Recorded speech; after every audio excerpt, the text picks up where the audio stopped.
आज भारत ने जिस रत्न को खोया है, आज मैं उसकी एक मोटिवेशनल स्टोरी सुनाऊंगा कि वो कभी हार नहीं मानते थे।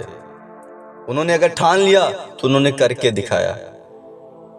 तो इसे गौर से सुनना, आपके जीवन में परिवर्तन आएगा मेरे दोस्त। ये बात साल 90 की दशक की है, जब टाटा सन्स के चेयरमैन रतन टाटा के नेतृत्व में टाटा मोटर्स ने अपनी एक कार टाटा इंडिका को लॉन्च किया। लेकिन उस समय टाटा की कारों की सेल उस हिसाब से नहीं हो रही थी जैसा रतन टाटा ने सोचा था। टाटा इंडिका को खराब रिस्पॉन्स मिलने और लगातार बढ़ते घाटे के चलते उन्होंने पैसेंजर कार डिवीजन को बेचने का फैसला कर लिया था, और इसके लिए उन्होंने अमेरिकन कार निर्माता कंपनी फोर्ड मोटर से बात की। जब रतन टाटा ने अपने पैसेंजर कार बिजनेस को फोर्ड मोटर्स को बेचने का फैसला किया तो फोर्ड के चेयरमैन बिल फोर्ड ने उनका मजाक उड़ाया था। बिल फोर्ड ने उनसे कहा था कि तो फिर आपने पैसेंजर कार डिवीजन की आखिर शुरुआत ही क्यों की।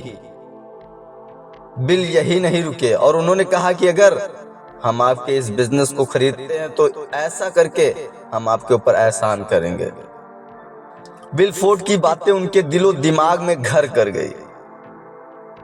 इस मीटिंग के बाद उन्होंने पैसेंजर कार बिजनेस को बेचने का फैसला टाल दिया और फिर भारत में ऑटोमोबाइल क्षेत्र में क्रांति लाने के लक्ष्य में जुट गए। करीब 9 साल बाद जहां टाटा मोटर्स नई बुलंदियों को छूने के लिए आगे बढ़ रही थी, वहीं फोर्ड मोटर्स दिवालिया होने के कगार पर पहुंच गई थी। इस दौरान रतन टाटा के समूह ने फोर्ड के जगुआर और लैंड रोवर ब्रांड को खरीदने की पेशकश कर डाली। इस डील को लेकर जब रतन टाटा और बिल फोर्ड की मीटिंग हुई तो फोर्ड के चेयरमैन बिल फोर्ड के सुर बदले हुए थे। उन्होंने इस पेशकश के लिए रतन टाटा को थैंक यू बोला और कहा, आप जगुआर लैंड रोवर को खरीद कर हमारे ऊपर बहुत बड़ा उपकार कर रहे हैं। कुछ लोग कभी नहीं मरते, वो हमेशा के लिए करोड़ों दिलों में जिंदा रहते हैं। सर रतन टाटा उन्हीं महान हस्तियों में से एक हैं।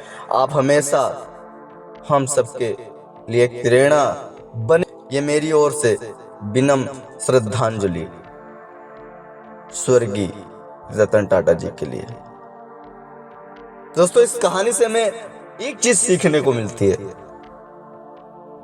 कि जब आपके अंदर कोई बात लगती है ना, जब आपको किसी चीज को अचीव करना होता है ना, तो उसके लिए रातों दिन एक करना पड़ता है, जैसे टाटा साहब ने किया था। हाँ मेरे दोस्त, ऐसे कोई कामयाब नहीं होता है, इसलिए मेहनत तो करनी पड़ेगी मेरे दोस्त। नाम कमाना है तो पहले नाम मिटाना पड़ेगा, खुद को मिटाना पड़ेगा,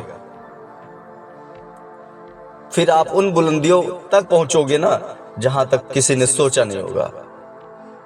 थैंक यू टाटा साहब, थैंक यू।